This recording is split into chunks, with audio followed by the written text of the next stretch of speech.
ব্যতীত আমার কর্তব্য পালনের প্রয়োজন ব্যতীত প্রত্যক্ষ বা পরোক্ষভাবে কোনো ব্যক্তিকে জ্ঞাপন করিব না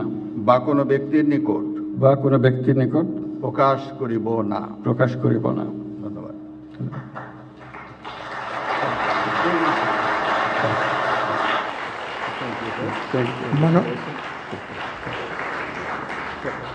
মাননীয় প্রধান উপদেষ্টাকে প্রধান উপদেষ্টা পদের শপথ ও গোপনীয়তার শপথ স্বাক্ষর করার জন্য এবং স্বাক্ষর শেষে নির্ধারিত আসন গ্রহণ করার জন্য বিনীত অনুরোধ জানাচ্ছি।